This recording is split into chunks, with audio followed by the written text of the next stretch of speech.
Bom dia, saúdo a todos com graça e paz em nome de Jesus. Alegria estamos reunidos nesse dia que Deus nos dá para adorá-lo, para reconhecer que Ele é Deus, Ele é nosso Senhor, Ele nos ama, louvá-lo pela sua graça, pela sua bondade, pela sua salvação. Quero convidar você nessa hora a orarmos.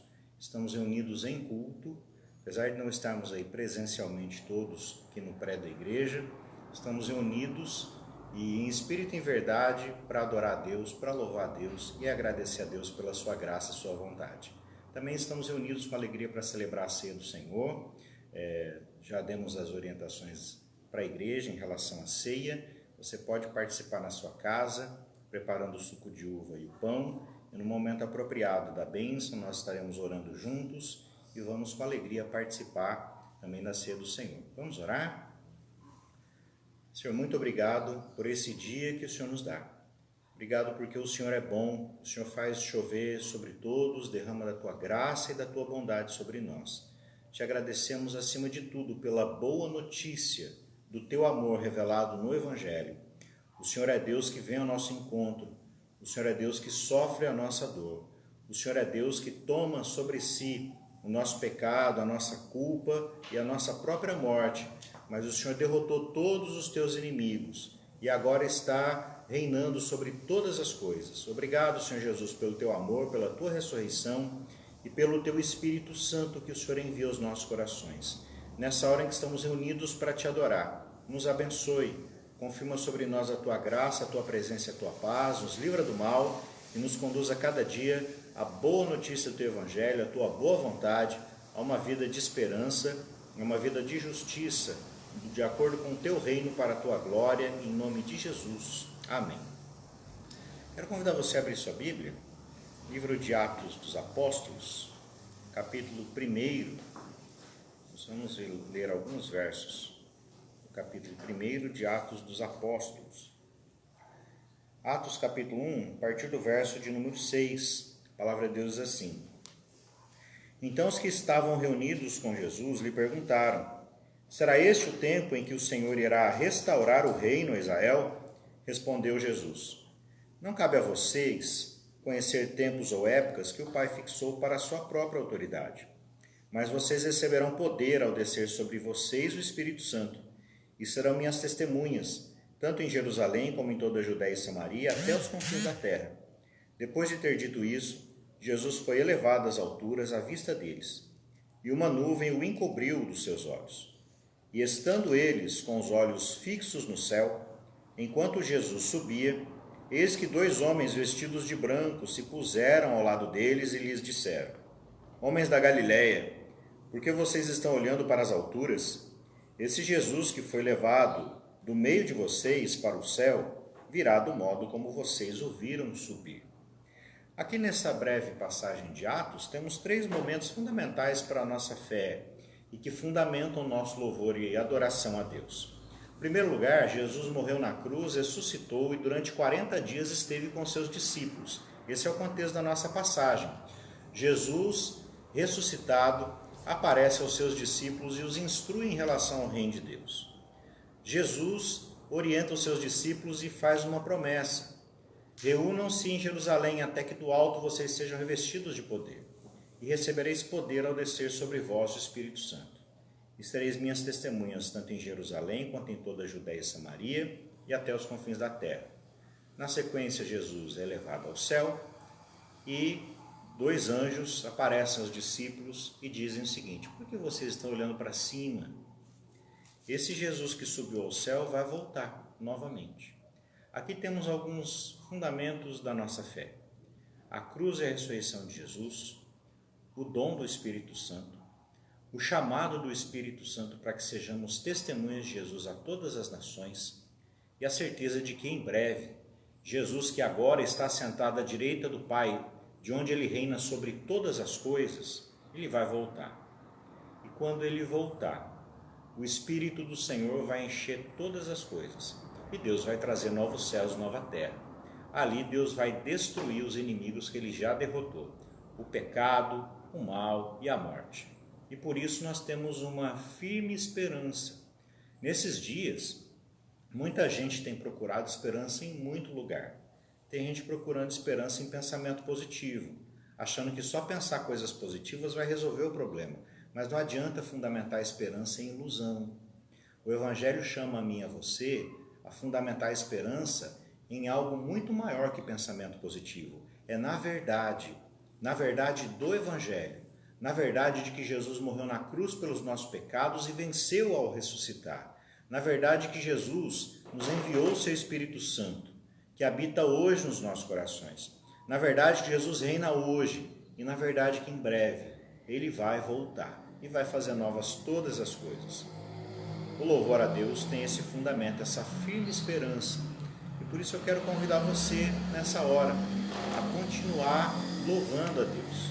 Vamos continuar louvando a Deus agora através de cânticos, firmados nessa viva esperança de Jesus Cristo que morreu por nós, de Jesus Cristo que ressuscitou para a nossa salvação, de Jesus Cristo que nos envia o seu Espírito Santo, de Jesus Cristo que está reinando hoje.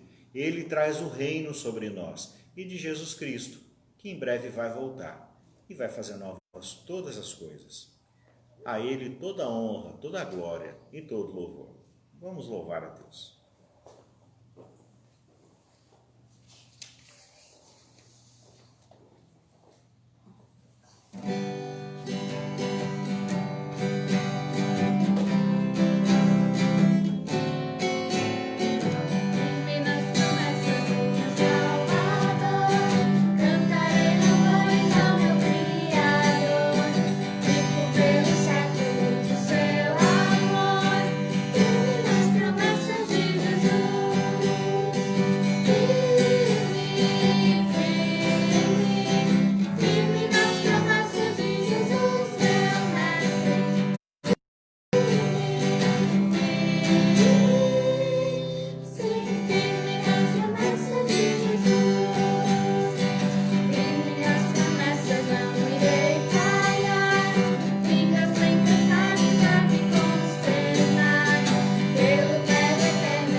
Deus, e porque um dia Ele se entregou por nós e morreu por nossos pecados, mas também ressuscitou e venceu a morte, e hoje nós podemos cantar que Ele está vivo e que não há motivo para temer, porque Ele prometeu que estaria conosco todos os dias até a consumação dos séculos.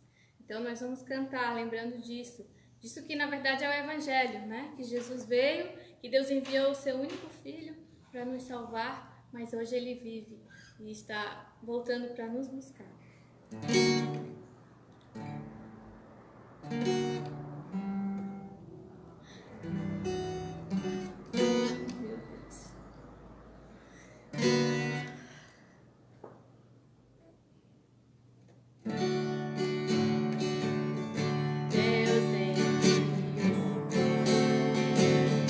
Seu Filho amado.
Quero convidar você a fazermos a leitura da palavra de Deus, Evangelho segundo Mateus, capítulo de número 21, a partir do verso de número 28. Mateus 21, de 28 a 32. A palavra de Deus diz assim: O que vocês acham? Um homem tinha 2 filhos.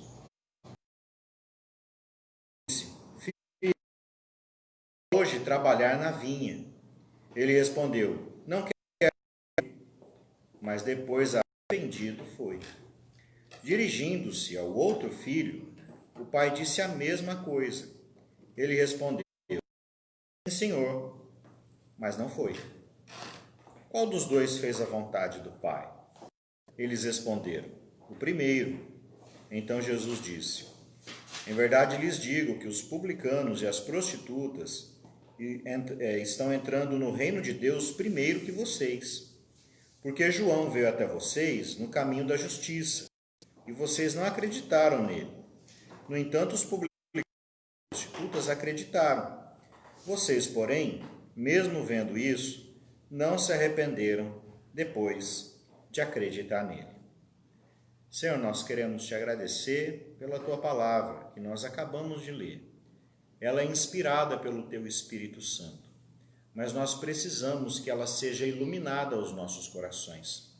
Por isso, Senhor, nos ilumina, nos dá graça e revelação do Senhor, para que a tua vontade seja vida na nossa vida, para que ela produza fruto da tua glória. Jesus. Amém. Hoje gostaria de meditar com você sobre essa parábola do Novo Testamento. É uma parábola que tem um sentido muito preciso. Jesus, no capítulo 21 do Evangelho segundo Mateus, ele entra em Jerusalém, na Semana da Paixão. Quando Jesus entra em Jerusalém, depois de ser saudado pelas multidões, na sequência, ele entra no templo. E depois, posteriormente, ele vai purificar o templo, ou seja, ele vai expulsar os que compravam e vendiam no templo. A passagem do templo, juntamente com a passagem da figueira, revelam que Jesus, o rei, ele entrou em Jerusalém, ele chegou no templo, mas ele não encontrou bom fruto. O templo haveria de ser destruído anos depois, na destruição de Jerusalém. Mas aqui Jesus, depois de ensinar no templo, os líderes judaicos procuram Jesus e fazem uma pergunta ali dos versos 23 ao 27. Eles perguntam o seguinte: com que autoridade você faz essas coisas? E quem lhe deu essa autoridade? Jesus, ele tem todo o poder e toda a autoridade, ele é o enviado do Pai. E Jesus devolve aos líderes judaicos uma outra pergunta. Ele diz o seguinte: eu também vou fazer uma pergunta a vocês. Se me responderem se me responderem, também eu lhes direi com que autoridade faço essas coisas. De onde era o batismo de João? Do céu ou dos homens? João Batista anunciou à nação de Israel: arrependei-vos, porque o reino de Deus é chegado. A liderança judaica não creu na pregação de João Batista.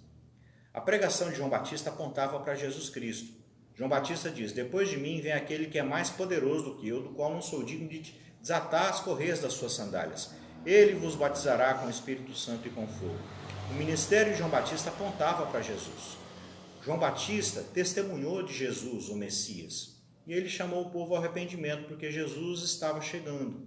E Jesus chegou e se manifestou aos homens. Não apenas foi batizado por João Batista, mas ele começa o seu ministério e ele chega nesse ponto chave dos evangelhos, que é a presença de Jesus em Jerusalém. E aqui, Jesus vai contar uma parábola que é muito importante para a minha vida e para a tua vida. O que vocês acham? O homem tinha 2 filhos. Chegando-se ao primeiro, disse: filho, vai hoje trabalhar na vinha. Ele respondeu: não quero ir, mas depois arrependido foi. Dirigindo-se ao outro, o pai disse a mesma coisa. Ele respondeu: sim, senhor, mas não foi. Qual dos 2 fez a vontade do pai? Eles responderam: o primeiro. Jesus aqui está fazendo, em primeiro lugar, no contexto do evangelho, um contraste entre a atitude dos religiosos, dos principais sacerdotes e dos anciãos, por um lado, e de prostitutas, publicanos e pecadores, de outro lado. Não é qualquer prostituta, publicano e pecador, mas são aqueles que ouviram a palavra do Evangelho e se arrependeram. O que é arrependimento? Arrependimento é uma mudança transformadora de mente e de coração. Isso é arrependimento. A presença de Deus gera constrangimento e arrependimento, porque Deus é justo e é santo. E quando nós temos um encontro com Deus santo, o nosso pecado ele fica à mostra, ele se revela. Um encontro com a luz leva a que tudo que estava oculto seja manifesto. O encontro com a presença de Deus revela as nossas mazelas, fraquezas e pecados. E Jesus está contando aqui a história então, de dois personagens interessantes. O filho mais velho recebeu um chamado do pai. Vai trabalhar na minha vinha. E ele disse, pai, eu não vou. Mas depois ele pensou naquilo. Ele pensou no seu pai. Ele pensou que o seu pai era um homem bom, amoroso, cuidou dele a toda a sua vida. E ele, constrangido pelo amor do pai, ele vai trabalhar na vinha. Tinha um segundo filho. Filho, vai trabalhar na minha vinha. O filho disse, eu vou, pai. Mas não foi. Quem fez a vontade do pai? Quem falou rapidinho, eu vou? Ou quem foi? E os líderes judaicos respondem corretamente, aquele que foi. Então aqui Jesus está estabelecendo um contraste entre pessoas que têm uma vida religiosa, pessoas que fazem coisas boas e não são erradas. Muitas pessoas oram, muitas pessoas leem a Bíblia, muitas pessoas fazem muitas coisas que a Bíblia recomenda que sejam corretas. Mas não necessariamente chegou ao ponto. A questão é que Jesus nos convida à vontade do Pai. A vontade do Pai está relacionada a uma nova vida pela graça, na qual nós nos envolvemos com aquilo que é de Deus. Nos envolvemos com o trabalho da sua vinha, nos envolvemos com o seu reino, nos envolvemos com o testemunho, o anúncio, a pregação do reino. Jesus diz, vocês receberão poder ao descer sobre vós o Espírito Santo para serem minhas testemunhas. Para que Deus derrama poder sobre a vida da igreja? Não é para a gente simplesmente ter conforto. Deus derrama de poder sobre a vida da igreja para que a igreja testemunhe do Evangelho, para que a igreja se levante para trabalhar na vinha, para que a igreja se levante para andar de acordo com a justiça do reino. Jesus diz sobre João Batista, porque João veio até vocês no caminho da justiça. O que é o caminho da justiça? O caminho da justiça é o caminho da vontade de Deus, é o caminho do Evangelho, é o caminho da boa nova, da graça, que vem naquele em que João não era digno de desatar a correia das sandálias. O caminho da justiça é o caminho de Jesus Cristo. O caminho da justiça é a justiça de Deus. A justiça de Deus não consiste naquilo que eu faço para Deus. A justiça de Deus é algo muito maior que isso. A justiça de Deus consiste naquilo que Deus fez por nós. Ele vem ao nosso encontro na encarnação do Filho. O Filho se entrega pelos nossos pecados. Ele morre por nós pelos nossos pecados, ressuscita para a nossa salvação e está reinando hoje. E envia o seu Espírito Santo aos nossos corações para nos renovar. E tudo isso tem como alvo transformar a nossa vida. Para quê? Para que a gente se arrependa, para que a gente pare de andar no caminho da rebeldia à vontade de Deus e à sua palavra, e a gente se entregue à vontade de Deus. O Evangelho é graça, é 100% graça. O Evangelho não tem a ver com aquilo que eu faço para Deus. No entanto, o Evangelho muda completamente aquilo que eu faço para Deus e aquilo que eu faço para os outros. O Evangelho é o que Deus faz por nós na cruz e na ressurreição de Jesus Cristo. No entanto, aquilo que Deus fez por nós na cruz e na ressurreição de Jesus Cristo, aquilo que Deus faz por nós pelo dom do Espírito Santo, muda tudo o que vai acontecer na nossa vida. Porque o encontro com o Pai amoroso, misericordioso e generoso deve produzir em nós arrependimento. Arrependimento é deixar para trás o caminho daquilo que está errado, para a glória de Deus. Porque o Evangelho é caminho da justiça. justiça de Jesus Cristo. Mas a justiça de Jesus Cristo vai te conduzir, a graça de Jesus Cristo vai te conduzir a andar como Jesus. Então vivemos dias em que muita gente parece que está anestesiada, muita gente parece que dorme, muita gente, apesar da vida religiosa, assim como os escribas e os principais líderes judeus, está vivendo uma vida completamente equivocada à luz do Evangelho. Tem muita gente achando que o importante é ficar sozinho no quarto. A gente está vivendo dias de distanciamento social, mas mesmo no distanciamento social, você pode ser uma bênção para as pessoas. Jesus disse que as prostitutas e os publicanos estão entrando no reino de Deus antes de vocês. Jesus está falando para os religiosos, para os principais sacerdotes, para os anciãos, para os escribas e fariseus. E Jesus continua nos chamando hoje. Jesus nos chama para ser como o irmão mais velho. Num primeiro momento, talvez Deus tenha falado contigo e você disse não à vontade de Deus. Mas Ele te chama a se entregar a ela. No Evangelho segundo Mateus, Sermão do Monte, refletimos sobre isso recentemente, Jesus vai dizer que o reino, a porta é apertada e o caminho é estreito. Mas não é Evangelho da Graça? Se é Evangelho da Graça, como é que a porta é apertada e o caminho é estreito?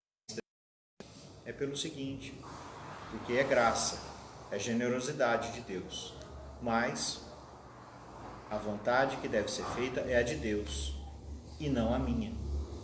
Porque a vontade de Deus deve ser feita, o caminho é estreito. Então, o filho mais novo, ele disse, sim, papai, eu vou trabalhar na sua vinha, mas não foi. Tem muita gente que dá uma resposta muito rápida para Jesus. Jesus, eu acredito em você. Levanta a mão na hora do culto, faz longas orações, mas no fundo não se rende à vontade de Deus, não se arrepende do mal e não vive de acordo com a orientação que Deus nos dá na sua palavra, de acordo com a orientação do seu Espírito Santo. E hoje, Jesus convida a mim e a você. Ele convida que a gente seja como o irmão mais velho, passado por um tempo de rebeldia contra Deus na sua vida. Talvez o tempo seja hoje. Talvez você esteja hoje mesmo no tempo da rebeldia. Ele te chama para se arrepender. Porque o Evangelho é isso. O Evangelho não concorda e não compactua com violência contra o outro. O Evangelho não concorda e não compactua com falta de misericórdia, falta de amor e falta de perdão. Todos nós fomos criados em semelhança de Deus. Quando você peca com o teu próximo, seja ele quem for, você está pecando contra a imagem de Deus. O Evangelho é boa notícia, o Evangelho é boa nova, mas ele é caminho apertado e a porta é estreita. Sabe por quê? Porque ele nos chama a crer que Jesus Cristo é o Rei e não você. Ele nos chama a confiar a nossa vida completamente nele. E ele nos chama a estabelecer o Evangelho como critério de todas as coisas. As pessoas que nós admiramos e nós apoiamos, elas não são Deus, portanto são sujeitas a falhas. E você não deve apoiar a coisa errada de alguém que você gosta. O critério é Jesus Cristo, a quem amamos acima de todas as coisas. Hoje, Deus te chama ao arrependimento. Deus te chama a essa mudança transformadora de encontro. Só é possível no Evangelho. Esse encontro só é possível na cruz e na ressurreição de Jesus Cristo, no qual Deus revela que nos ama e, constrangidos por esse amor tão maravilhoso, no qual o Pai entrega o seu Filho amado, no qual o Filho a si mesmo se entrega por nós, e no qual o Espírito que traz o Filho ao mundo levanta dentre os mortos ao terceiro dia e hoje habita os nossos corações, é nesse amor maravilhoso do Deus único e verdadeiro, Pai, Filho e Espírito Santo, que nós temos a nossa esperança. Hoje, a palavra de Deus nos chama ao arrependimento. Não seja como o irmão mais novo da parábola. Ele fala que vai, mas não vai. Às vezes, no meio de nós, aconteça. Talvez você seja muito rápido em responder perguntas sobre a Bíblia. Talvez você seja muito rápido em dizer: Deus, eu te amo. Mas a prova de fogo é a vida. Ele nos chama para servir. Ele nos chama para trabalhar na sua vinha. Ele nos chama a dar pão a quem tem fome. Ele nos chama a ter compaixão. Ele nos chama a denunciar a injustiça, o mal e a violência. E Ele nos chama a nos rendermos à sua vontade. Que a vontade de Deus, que é boa, agradável e perfeita, seja confirmada na nossa vida. Que a bondade e a fidelidade de Deus venha sobre nós e que Deus os abençoe, para que a gente, de fato, se arrependa do mal e possa estar vivendo uma nova vida à luz do Evangelho. O Evangelho é graça, completamente graça, mas não é uma graça barata, é uma graça que nos conduz. A vontade de Deus é revelada em Jesus Cristo. O fundamento da nossa vida é Jesus Cristo no poder do seu Espírito Santo. E o fundamento da nossa ética é a ética da cruz. Do amor, do perdão, vida de justiça para a glória de Deus. Queria orar com você. Senhor, te agradecemos por esse dia. Agradecemos pela tua palavra. Tua palavra consola. Tua palavra edifica. E a tua palavra exorta. E hoje, Senhor, o Senhor nos chama a atenção para a gente as distrações. Deixar de lado uma vida distraída em relação à tua vontade. O Senhor nos chama hoje a servi-lo, a fazer a tua vontade. Não apenas porque os dias são maus. O Senhor é digno de ser louvado e ser servido sempre. O Senhor é digno que a gente viva para o Senhor sempre. O Senhor é digno de ser exaltado, glorificado, adorado e servido. Mas só podemos servi-lo de acordo com a tua palavra. E a tua palavra diz que servi-lo é adorá-lo e reconhecer que o Senhor é o único Deus verdadeiro. Servi-lo implica em amar a criação a qual o Senhor nos chama para cuidar. Servi-lo implica em que amemos o nosso próximo, a quem devemos perdoar, a quem devemos pagar o mal com o bem, a quem devemos servir, a quem devemos compartilhar o que nós somos e o que nós temos para a tua glória. A tua palavra nos chama, Senhor, a deixar de lado uma vida alienada, apática, para servirmos ao Senhor com alegria. Por isso, Senhor, pedimos perdão ao Senhor, porque reconhecemos que nós não alcançamos o padrão tão alto que o Senhor exige. Mas nós te louvamos porque esse padrão foi alcançado pelo teu Filho e esse padrão é derramado sobre nós. E uma vez que o Senhor derrama tão grande graça na nossa vida, nos abençoa para que a cada dia possamos servi-lo mais e mais, possamos trabalhar na tua vinha, possamos nos arrepender do mal a cada dia, não porque a gente seja obrigado e não porque a gente tenha medo, mas pelo contrário, pelo teu amor paterno, constrangidos pela tua bondade e a tua fidelidade, constrangidos pela tua graça.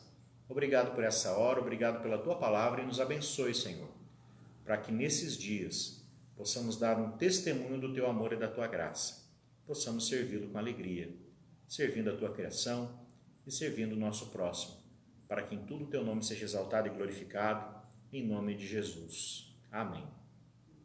Deus te abençoe, Deus confirme graça, paz sobre a tua vida e Deus nos conduza a uma vida nova, de arrependimento, uma nova vida na graça e no poder do Espírito Santo.